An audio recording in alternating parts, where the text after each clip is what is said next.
तो आपसे आपका मसलक नहीं पूछती कि आप शिया हो कि सुन्नी हो, जो बंदी हो कि बरेलवी हो, सिकड़ा हो कि कुलैया हो, पछेरा हो कि दुनिया हो, बल्कि मुसलमान होने के नाम पर आपका कत्ल कर दिया जाता है। स्वागत है आपका आलोक न्यूज़ बिहार में। मैं आपके साथ महफूजुर रहमान।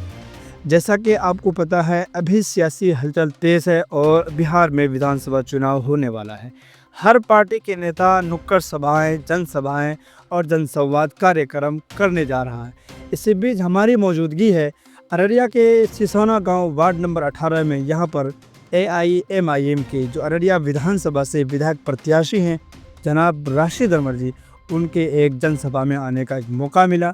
आज के इस जनसभा में उन्होंने क्या कुछ कहा, अररिया के लोगों से, ख़ास तौर पर अररिया विधानसभा के जनता से, यहाँ के आवाम से उन्होंने क्या वादे और क्या मुआहदे किए हैं कि अगर हम जीत कर आते हैं तो अररिया में क्या कुछ सुधार होने वाला है, अररिया की जो बदहालियाँ हैं इन तमाम चीज़ों में क्या चेंजिंग आने वाले हैं, उन तमाम चीज़ों पर राशिद अनवर जी ने बात की है। आप इस वीडियो में मैं मजलिस इत्तेहादुल मुस्लिमीन की तरफ से आप तमाम दर के लोगों के दरमियान हाजिर हुआ हूँ।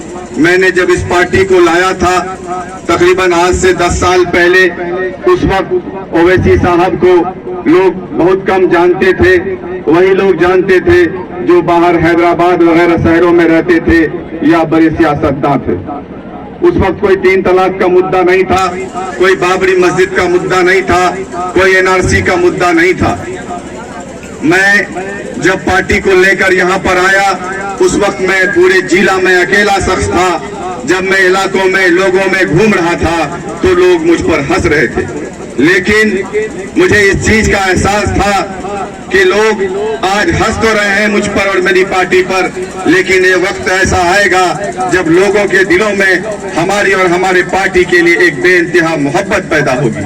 बेशक आज वो दिन आ चुका है कि एक एक बच्चा, औरतें, बूढ़े, बुजुर्ग, नौजवान, ये तमाम लोग मेरी पार्टी को अच्छे से पहचानते भी हैं और जानते भी हैं। मेरे बुजुर्गों, दोस्तों, 79 साल तकरीबन हो गए हिंदुस्तान को आजाद हुए। आजादी के बाद से लेकर अब तक हम तमाम लोगों ने सेकुलरिज्म के नाम पर, फासिस्ट ताकतों को हटाने के नाम पर सिर्फ और सिर्फ कांग्रेस और गठबंधन को वोट देने का काम किया है। लेकिन आज तक हमारी हालत हिंदुस्तान में जैसे शुरू में थी वैसे आज तक है। आज पूरे हिंदुस्तान में मुसलमानों को दाढ़ी और टोपी के नाम पर मारा जा रहा है, गाय और गोश्त के नाम पर काटा जा रहा है। हजारों बेकसूर मुसलमानों के खून बहाए गए हैं। आखिर हमारा कसूर क्या था? हमने तो कांग्रेस को ही हमेशा वोट दिया है। मेरे बुजुर्गों और दोस्तों, कांग्रेस और बीजेपी ये एक सिक्के की 2 पहलू है। कांग्रेस, बीजेपी हमारे सीने पर वार करती है और कांग्रेस हमारे सर को सहलाती है, हमारे पीठ को थपथपाती है, तब जाकर पीठ में छुरा भोंकने का काम करती है।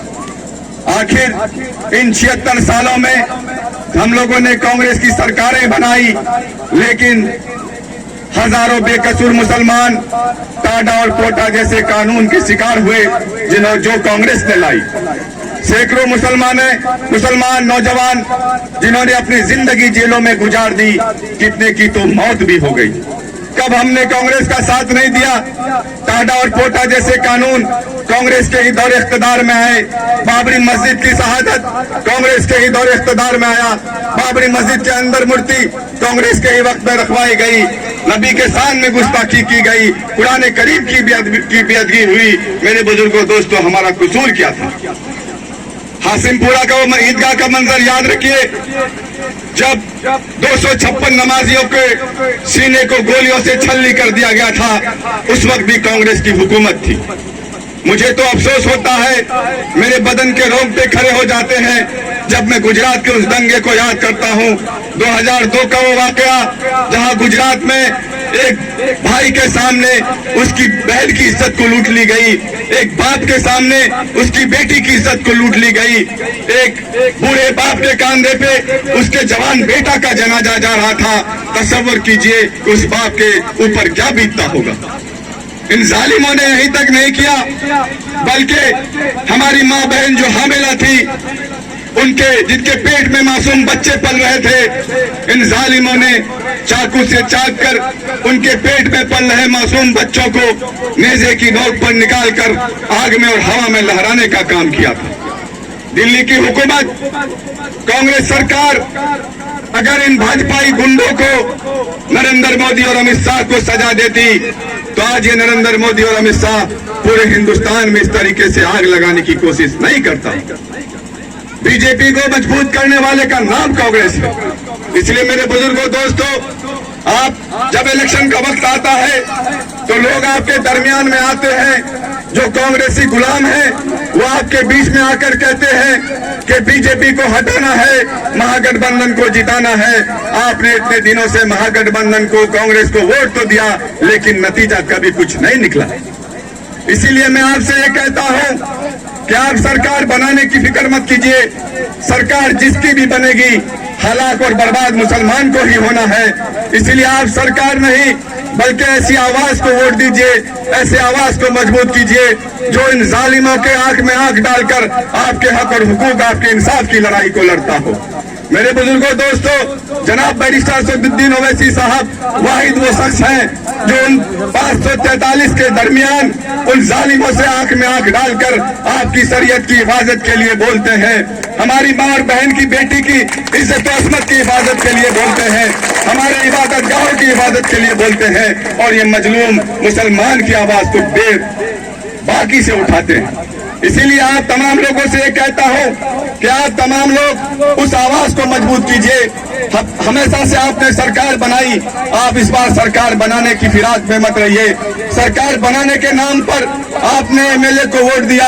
अररिया से कांग्रेस के एमएलए 10 साल से मौजूदा एमएलए हैं, लेकिन आप देखिए अररिया में किसी भी तरह की कोई परेशानी होती है, कोई मुसीबत आती है तो एमएलए बेचारे वहां तक नहीं पहुंच पाते। आप ऐसे लोगों को वोट करिए जो आपके लिए हर वक्त खड़ा रहता हो, आपके हक और इंसाफ के लिए लड़ता हो। आपको मैं बता दूं, अलग अलग चेहरे तो यहाँ पर हैं जो अलग अलग पार्टियों से हैं।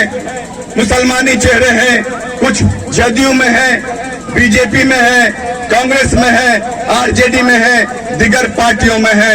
आपके दरमियान अब इलेक्शन का वक्त आया है, लोग आपके बीच में घूमेंगे, आपको कहेंगे कि आप मेरे रिश्तेदार हैं, आप मुझे वोट दीजिए, आप मेरे भाई हैं, आप मुझे वोट दीजिए, आप मेरे दोस्त हैं, आप मुझे वोट दीजिए।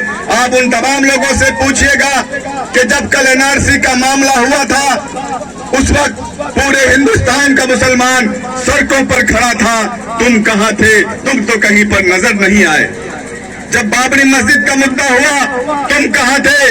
जब हमारे शरीयत के साथ मुदाखलत की गई तब तुम कहां थे? आज जब वक्त का मामला आया तब भी तुम कहीं नहीं दिखे, और आज तुम इलाकों में घूम रहे हो, अलग अलग निशान लेकर आ रहे हो। हम तुम्हें वोट नहीं बल्कि खदेड़ के भगाने का काम करेंगे। कुछ लोग तीर के निशान को भी लेकर आपके बीच में घूम रहे हैं, मुसलमानी चेहरे हैं। मैं आपको बताऊं, ये तीर नहीं बल्कि मोदी की वो तलवार है जो आपके गर्दन आपके लिए उठती है तो आपसे आपका मसलक नहीं पूछती कि आप सिया हो कि सुन्नी हो, जो बंदी हो कि बरेलवी हो, सिकड़ा हो कि कुलैया हो, पछेरा हो कि दुनिया हो, बल्कि मुसलमान होने के नाम पर आपका कत्ल कर दिया जाता है। मेरे बुजुर्गों, दोस्तों, अररिया ही के ताल्लुक से ले लीजिए, अभी इलेक्शन के करीब बहुत सारे साहब कुर्ता पजामा में आयरन करवाकर, मोच में डाई लगाकर, अपने आप को युवा नेता बोलकर इलाकों में घूमते हैं, जिनकी उम्र 50 साल से ज्यादा है। 10 कदम अगर चल जाएगा तो इनकी सांसें फूलने लगेगी। लेकिन राशिद अनवर पहली बार चुनाव लड़ा 2020 में, मेरी पार्टी भी नहीं थी, मैं भी नया था, लोग मेरी खिदमत को नहीं देखे थे, मेरे पार्टी को भी बहुत कम लोग जानते थे। उसके बाद भी अल्हम्दुलिल्लाह आप तमाम लोगों ने मेरा साथ दिया, मुझे वोट दिया, मुझे दुआएं दी। इन तमाम लोगों के दुआओं के बनिस्बत मैं अल्हम्दुलिल्लाह 14 उम्मीदवारों में से तीसरे नंबर पर रहा। लेकिन मैं चुनाव हारने के बाद भी अपने कदमों को पीछे नहीं किया। बल्कि उसी बेबाकी के साथ, उसी तवानाई के साथ मैं इलाके में रहा। मैं मुसलसल 10 सालों से क्षेत्र में हूँ, लोगों के लिए काम कर रहा हूँ। मैं भी एक गरीब का बच्चा हूँ, बहुत मुश्किल से 2 वक्त की रोटी कमाता हूँ, जरूरतमंदों की मदद भी करता हूँ, अपने परिवार की पालन पोषण को भी करता हूँ। मेरे बुजुर्गों, दोस्तों, आपको बताऊं, जब प्रदीप सिंह ने, यहाँ के सांसद ने एक आपत्तिजनक भाषा का प्रयोग किया कि अगर अररिया में रहना है तो हिंदू बनना होगा, मैं पूछता हूँ इसके खिलाफ कितने नेता थे जो सड़क पर आए? कोई नहीं थे। जो भी आए मेरे बाद आए। जब मैंने ये बात को सुना तो सबसे पहले सड़क पर उतरकर उसका विरोध करने वाले का नाम राशिद अनवर है। जब मैं आया तो बाकी और नेता लोग को लगा कि राशिद अनवर सारी वाहवाही को लूट लेगा, तब जाकर पीछे से और बाकी लोग आए। तीसरे दिन जब एक बड़ी आबादी, 10,000 से ऊपर की आबादी नौजवानों की अररिया के सड़कों को घेर लिया, चांदनी चौक, गोरी चौक, 0 माइल। अबे इस वक्त तो मुसलमानों का दुश्मन शासन और प्रशासन दोनों है, सब तो मौके की तलाश में रहता है। मुझे जैसे ही खबर मिली कि लोगों पर लाठियां चार्ज होने वाली है, पुलिस के आंसू गैस के गोले दागे जाने वाले हैं, मैं जिस हाल में था उसी हाल में सबसे पहले गोरी चौक पहुंचने का काम किया, जहां प्रशासन की एक बड़ी टीम मौजूद थी। मैं जैसे ही गया, बहुत सारे लोग ऐसे थे उस नौजवानों की भीड़ में जो मुझे पहचान रहे थे। बहुत लोग ऐसे भी थे जो बेचारे परदेशों में रहकर कमाते कोड़ते थे, उन्होंने मुझे नहीं पहचाना तो मेरे बात को भी सुनने से इनकार कर दिया। मुझे भला बुरा भी कहा, लेकिन मैं जरा सा भी नहीं उकताया। और कोई दूसरा आदमी होता तो शायद वो पीछे भाग जाता, लेकिन मैं नहीं भागा, बल्कि बार बार पुलिस के बड़ी पदाधिकारी मेरे कानों पे आके कहते थे कि आप पीछे हट जाइए, आप साइड हो जाइए, ये लोग ऐसे नहीं मानेंगे, इन पर लाठियां चलानी होंगी। मैंने कहा नहीं साहब, एक एक लोग जब तक घर को नहीं चले जाएंगे तब तक राशिद अनवर यही खड़ा रहेगा। आपको जितनी लाठियां बरसानी है पहले मुझ पर शुरुआत कीजिए, बाद में इन लोगों पर कीजिएगा। आपको बता दूं कि दूसरा आदमी होता तो पीछे तरफ हट जाता, क्योंकि बहुत सारी बेइज्जती भी मेरी वहां पर हुई। लेकिन हमने एक चीज को ये दिल में तय किया कि बेशक भीड़ में जितने भी लोग मौजूद हैं, ये बेनमाजी तो हो सकते हैं, गुनहगार तो हो सकते हैं, लेकिन आज इसकी ईमानी कुव्वत हमसे 10 गुना बेहतर है कि अपने कौम की खातिर सड़कों पर पुलिस के सामने डटे हुए हैं, गोलियों से भी पीछे हटने वाले नहीं हैं। अगर अल्लाह तबारक व तआला ने मेरे अंदर वो सलाहियत दी है कि मैं इसकी हिफाजत कर सकता हूँ, तो बेशक मैं तब तक इसकी हिफाजत करूंगा जब तक एक एक इंसान वापस अपने घर को नहीं चला जाता।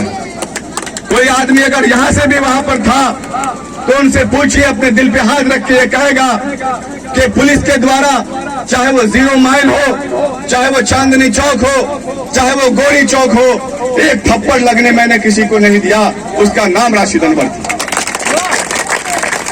रमजान के मौके से पहली जुमा के दिन जब सारे लोग नमाज को मस्जिद गए, इसी दरमियान 3 दर्जन पुलिस वाले, एसडीओ साहब, सीओ साहब, नगर पालिका स्कूटी और भी अन्य पदाधिकारी आते हैं।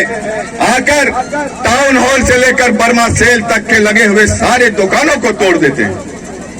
जेसीबी होती है उनके पास, ट्रैक्टर होता है उनके पास, तोड़ के सारे दुकानों को तहस नहस कर दिया जाता है। जैसे ही मैं नमाज पढ़ के निकला, रोड पर मैंने अफरा तफरी देखी, मैं लोगों से मालूमात किया कि मामला क्या है। मुझे जैसे ही खबर मिली कि ऐसा ऐसा वाकया पेश आया है, मैं तन्हा दौड़ गया। मुझे ये खबर भी नहीं थी कि कोई लोग पीछे से हमारा वीडियो बना रहे हैं। जब मैं वहां गया एसडीओ साहब के पास, हमने कहा ये कि आप मुझे ये बताओ एसडीओ साहब कि आपको नमाज के वक्त इन दुकानों को तोड़ने की इजाजत किसने दी? क्या आपने कोई नोटिस दिया था? उन्होंने कहा नोटिस नहीं दिया था, बल्कि हमने 1 सप्ताह पहले ऐलान करवाया था। मैंने कहा आपने ऐलान करवाया था, नोटिस नहीं दी, उसके बावजूद भी आप नमाज के वक्त में आकर दुकानों को तोड़ देते हैं, ये सरासर बर्दाश्त के लायक नहीं है। एसडीओ साहब, आप वापस चले जाइए। अगर आप नहीं गए तो शायद माहौल खराब हो सकता है। एसडीओ साहब ने कहा कि हर हाल में अतिक्रमण होना है, अतिक्रमण होके रहेगा। आपको अगर कुछ कहना है तो आप डीएम साहब से बात कीजिए, वो मुझे आदेश देंगे तभी मैं रुकूंगा, वरना मैं नहीं रुकूंगा। मैंने ये कहा कि मैं डीएम साहब से क्या डीआईजी साहब की भी बात नहीं मानूंगा, क्योंकि अररिया की धरती हिंदू और मुसलमान की एकजुटता की धरती है। संविधान सबके लिए बराबर है। अगर आपका संविधान 15-15 दिन तक शहर के चांदनी चौक पर, दशहरा के मौके पर, दीपावली के मौके पर और छठ के मौके पर शहर का चांदनी चौक जाम करके आप दुकानें लगाते हैं, तब आपको अतिक्रमण नहीं दिखता। और मुस्लिम इलाकों में जुमा के दिन, रमजान के महीने में, जहां गरीब ठेला वाला ठेला लगाकर 2 वक्त की रोटी अपनी बीवी और बच्चों के लिए कमाता है, तो आप आकर मुसलमान इलाकों में तोड़ने की इजाजत आपको किसने दिया? आप मुझ पर 107 लगाओ, मुझे जेल भेजो, मैं तब तक आपको यहाँ से कुछ करने नहीं दूंगा जब तक मैं यहाँ खड़ा हूँ। उस लोगों को खदेड़ कर भगाने वाले का नाम राशिद अनवर। उसी का नतीजा है आज 4 महीना हो गया, जहाँ हर 10 दिन पर अतिक्रमण होता था, आज 4 महीना हो गया नगर पालिका की गाड़ी चांदनी चौक से इधर नहीं आई। मैं जात और पात नहीं देखता, मैं जालिम और मजलूम को देखता हूँ। 2019 में जब कोरोना आया था, उस वक्त रानीगंज विधानसभा के मधुलता के गांव में सोनी कुमारी नाम की एक 13 साल की बच्ची थी। उसके एक छोटे भाई और बहन थे। 4 साल के दरमियान, 4 दिन के दरमियान उनके माँ और बाप का इंतकाल हो जाता है। बच्ची अकेले पीपीई किट पहनकर वो अपने माँ और बाप को घर के पीछे में गड्ढा खोद कर दफनाती है। मैं असर की नमाज के बाद बैठकर अखबार पढ़ रहा था तो दैनिक जागरण के एक पेपर में रिपोर्ट आया। उसमें यह लिखा था कि सोनी कुमारी नाम की बच्ची 3 दिन से भूखी है, अपने भाई और बहनों के साथ। पड़ोसी उसे खाना तक नहीं पूछ रहा। पड़ोसी खाना इसलिए नहीं पूछ रहा था कि 4 दिन के अंदर उसके माँ और बाप का इंतकाल हो गया है। अगर मैं उनके घर को जाऊंगा, उनके दरवाजे पर जाऊंगा तो शायद मुझे भी कोरोना हो जाएगा, मैं भी मर जाऊंगा। मुझे जैसे ये खबर मिली, रमजान का दिन था, मैंने अपने एक दोस्त थे हमारे आरिफ इकबाल साहब, उनको कहा कि आरिफ भाई एक जगह दावत में जाना है, आप मेरे साथ चलिए। उनको झूठ बोलकर मैं अपने साथ लिया और रानीगंज के एक हमारे दोस्त थे जो पैक्स के चेयरमैन थे, उनसे हमने कहा कि आपके गांव के बगल में एक गांव है, ऐसा ऐसा मामला वाकया उनके साथ पेश आया है, मैंने अभी अखबार में पढ़ा है। तो उन्होंने कहा, राशिद भाई क्या आप वहाँ पे जाने की तैयारी कर रहे हैं? मैंने कहा बेशक मैं जाने की तैयारी कर रहा हूँ। तो उन्होंने कहा कि आप भी मरिएगा, मुझे भी मरवाइएगा। मैंने कहा आपको नहीं जाना है, आप मत जाओ, आप मुझे सिर्फ उसका रास्ता बता देना। मेरा तो यकीन, मेरा ईमान सिर्फ अल्लाह पर है। अल्लाह तबारक व तआला ने जिस दिन मौत मुकद्दर में लिख दी है, उस दिन को कोई टाल और बदल नहीं सकता। मैं गया अलग अलग दुकानों से, क्योंकि उस वक्त दुकानें भी कम खुली रहा करती थी, और मैंने वो चेयरमैन साहब से कहा कि मैं जब तक उसकी मदद नहीं करूंगा शायद मुझे चैन और सुकून की नींद नहीं आएगी। मैं आज इसी वक्त उसकी मदद करूंगा। अलग अलग दुकानें खुली थी, सारी दुकानें खुली नहीं रहा करती थी। अलग अलग जगह से हमने सामान इकट्ठा किया, खाने और पीने का, राशन का लेकर। मैं जब उसके घर की दहलीज पर पहुंचा तो उस बच्ची के चीख और पुकार सुनकर मेरे भी आंखों से आंसू आ गए। मैं बैठकर मैं उनके दुख दर्द को कम नहीं कर सकता था, क्योंकि एक बच्चे के लिए, एक नादान बच्चे के लिए माँ और बाप दोनों का एक साथ खोने का गम दुनिया की कोई ताकत कम नहीं कर सकता था। मैंने उस बच्चों को बिठाकर खाना खिलाया, उनको तसल्ली दी, उनको यह भी कहा कि आगे भी कभी अगर मेरी जरूरत पड़ेगी तो राशिद अनवर आपके लिए हमेशा खड़ा उतरेगा। मैंने वहीं से, मेरे पास जितने पैसे थे हमने उस बच्ची को देने का काम किया, और वहीं से रानीगंज के वीडियो को फोन करके उस तमाम खबरों की जानकारी दी, और मैंने वीडियो साहब से सख्ती से बात किया। मेरे बात करने का नतीजा था कि तीसरे दिन वीडियो साहब उस बच्ची के घर को आते हैं और आकर 4-4 लाख रुपए का चेक देकर जाते हैं। मैं अगर नहीं जाता तो शायद 1-2 लाख से और उस घर से निकलती जो भूख की वजह से मर जाता। मेरे बुजुर्गों और दोस्तों, आप मुझे ये बताइए, रानीगंज मेरा विधानसभा क्षेत्र नहीं था, मुझे वहां से इलेक्शन नहीं लड़ना था, ना ही वो मेरे जात और बिरादरी का था, बल्कि वो एक बेबस इंसान था। उसकी हिफाजत करना, उसकी मदद करना राशिद अनवर का पहला प्राथमिकता है। मुझ जैसा पागल आदमी आप नहीं देखे होंगे कि केरला में जब सैलाब आया था 2017 में, उस वक्त हम अपने पॉकेट से 12 लाख रुपए लेकर केरला गए थे और वहां पर भी लोगों की मदद कर आए। एनआरसी के ताल्लुक से हिंदुस्तान के बड़े बड़े शहरों में मैं गया, बिहार के मुख्तलिफ जगहों पर मैं गया, शाहीन बाग में भी मेरा तकरीर हुआ, जंतर मंतर पे भी हमने धरने पे शरीक अपने आप को शरीक किया, और आखिर में जामा मस्जिद के गेट नंबर 2 पर जुमा के दिन हम और चंद्रशेखर रावण जो भीम आर्मी के अध्यक्ष हैं, नगीना से एमपी हैं, हम लोग ऐसे ही बैठकर 11 बजे रात तक हम लोगों ने धरने पर बैठने का काम किया। 11 बजे रात को हम लोगों को पुलिस अरेस्ट करके जेल लेके गई, दूसरे दिन हमारा रिहाई हुआ। आप एक आदमी का नाम बताइए अररिया में, एक नेता का नाम बताइए जो एनआरसी की वजह से जेल को गया हो। अररिया जेल, दिल्ली जेल तो छोड़िए दूर की बात। जब शहर में लॉकडाउन हुआ, हिंदुस्तान में लॉकडाउन हुआ, तो अररिया के जितने भी जरूरतमंद लोग जो बाहर परदेशों में रहते थे, जो अपने घरों को नहीं पहुंच पाए, उनको अगर किसी भी तरह की समस्याएं आई, उन्होंने मुझे फोन किया तो मैं वहां पर वरीय पदाधिकारियों से बात करके उनके मसले को हल कराने का काम किया। एक भी सलाहियत यहाँ के लोकल नेताओं के अंदर नहीं है। जो यहाँ के एमएलए हैं या अलग अलग पार्टियों से घूमकर बोलते हैं कि मुझे वोट दीजिए, मैं फला पार्टी से आया हूँ, मुझे वोट दीजिएगा तो मैं आपके तकदीर और तस्वीर को बदल दूंगा। ये लोग पेशेवर नेता है। आप देखिए, 2 बार के मुखिया अगर बन जाते हैं तो वो भी टिकट के दावेदार हो जाते हैं। कई लोग अररिया में ऐसे हैं जो 1 बार 2 बार के मुखिया रहे हैं और वो सोचते हैं कि मैं अब एमएलए बन जाऊं। अररिया में जितने भी लोग हैं ये पेशेवर लोग हैं, पेशेवर नेता हैं। इसे ये पता है कि लूटना कहां से है और जमा कहां करना है। खुदा की कसम, राशिद अनवर का कोई लूटने का शौक नहीं है। अल्लाह तबारक व तआला ने इतना दिया है कि मैं अपनी जिंदगी आराम से गुजार सकता हूं। मेरे अंदर ये दगम है, मेरे अंदर ये तकलीफ है कि मैं खिदमत खल्क कैसे करूं, लोगों की इमदाद को कैसे करूं। यही मेरा ख्वाहिश और यही मेरा सपना है। मैं अगर आप तमाम लोगों की दुआओं से एमएलए बन जाता हूं तो आप यकीन मानिए, अररिया के सदर अस्पताल को ले लीजिए।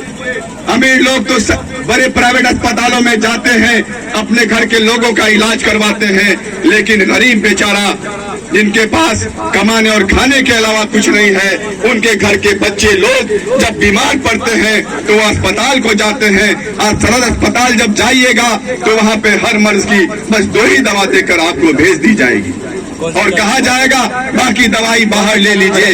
इंसान के साथ ऐसा सुलूक करते हैं जैसा जानवरों के साथ सुलूक नहीं होता है। मुझे बताइए, आखिर 1 करोड़ रुपए गरीब और यतीम लोगों के इलाज के लिए जो आता है, ये पैसा जाता कहाँ है? ये जाता है उन भ्रष्ट नेताओं के पेट में और भ्रष्ट पदाधिकारियों के पेट में। जो नेता अस्पताल का कमीशन खाता होगा वो अस्पताल की बहाली के लिए कभी आवाज उठाएगा? नहीं उठाएगा।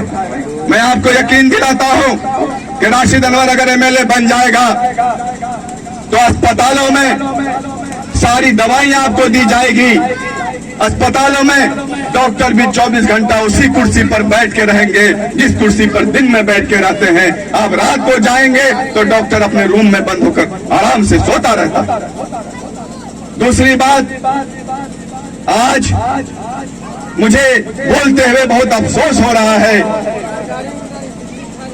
कि इस कौम के नौजवान को क्या हो गया।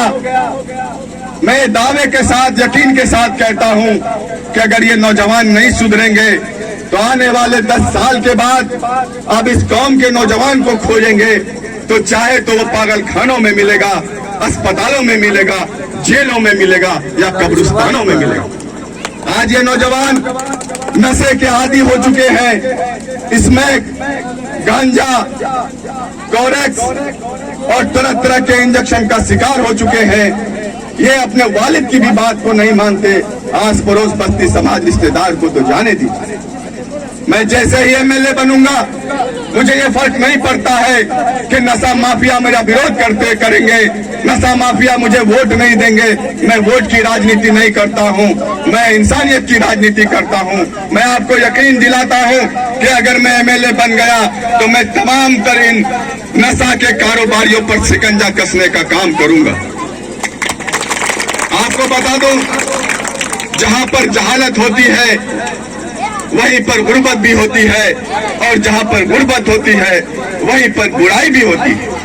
मेरे एमएलए बनने के बाद मैं सबसे पहले जहालत को दूर करूंगा, सरकारी स्कूलों के हालात को दुरुस्त करूंगा, आपके बच्चों को पढ़ने के लिए मजबूर करूंगा। आपसे आरजोर विनती करूंगा, आपके बच्चे जब स्कूलों में जाकर तालीम हासिल करेंगे तो सबसे पहले तालीमी बेदारी उसके अंदर आएगी। यकीन मानिए तभी बुराई भी जाएगी और गुर्बत भी आपका खत्म होगा। तीसरी बात, आज कहीं पर भी आप जाएं, किसी भी पदाधिकारी के पास जाएं, आपका काम बिना पैसों के नहीं होगा। आप जब तक रिश्वत नहीं देंगे आपका फाइल आगे नहीं बढ़ेगा। मिसाल के तौर पर आप ये ले लीजिए कि आप अपने गांव के सबसे गरीब और मजबूर इंसान हैं, पड़ोसी के द्वारा आपको मारा और सताया गया, आपकी जमीन को हड़प ली गई, लेकिन आप जब एक लाचार मजलूम इंसान होकर पुलिस स्टेशन जाते हैं तो पुलिस स्टेशन जाने के बाद आप आवेदन देते हैं। आवेदन देने के थोड़ी देर के बाद मुंशी जी आपको बुलाकर कहते हैं कि 5,000 का इंतजाम करके लाइए, बड़े साहब को देना होगा, तब जाकर आपका केस रजिस्टर्ड होगा।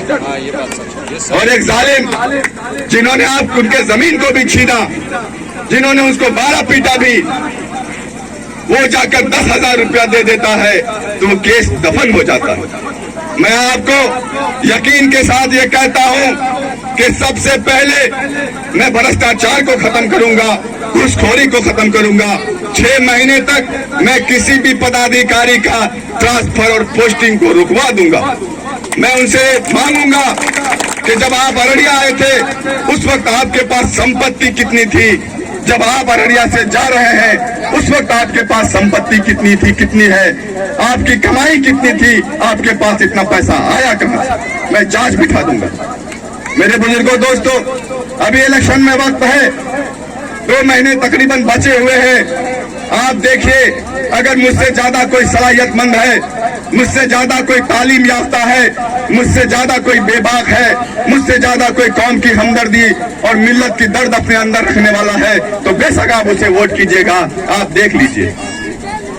मैं एक चीज ये भी कहता हूं कि आप लोगों की दुआओं से, आप लोगों के साथ से अगर राशिद अनवर कामयाब होता है तो राशिद अनवर सिर्फ अररिया ही के बदहाली के लिए आवाज नहीं उठाएगा, बल्कि पूरे बिहार में कहीं पर भी मुसलमानों और मजलूमों पर दुश्मनों की निगाहें उठेंगी। अगर कहीं पर हमारी इबादत गाहों को निशाना बनाया जाएगा, कहीं पर हमारी और बहन और बेटी के नकाब को उतारा जाएगा, तो राशिद अनवर उन तमाम तर लोगों से अकेले लड़ने का काम ऐवान असेंबली में करेगा। आप तमाम लोगों से ये गुजारिश है कि आप तमाम लोग सरकार नहीं बल्कि एक मजबूत आवाज बनाने की कोशिश कीजिए। राशिद अनवर को जिताइए, सरकारें मत बनाइए। राशिद अनवर आपका घर का बच्चा है, आपका भाई है, आपका बेटा है, आपका दोस्त है। मैं ये वादा करता हूं कि राशिद अनवर जीतने के बाद भी आप तमाम लोगों के सुख दुख में ऐसे ही शामिल होगा जैसे आपका घर का लोग शामिल होता है। अगर मैं इन कामों से पीछे हट जाऊंगा तो खुदा की कसम 5 साल के बाद मैं कभी वोट मांगने के लिए आपके इलाकों में नहीं आऊंगा। आप मेरे लिए दुआ कीजिए, मेहनत कीजिए कि अल्लाह मुझे कामयाब करे। शुक्रिया। अल्लाह हाफिज।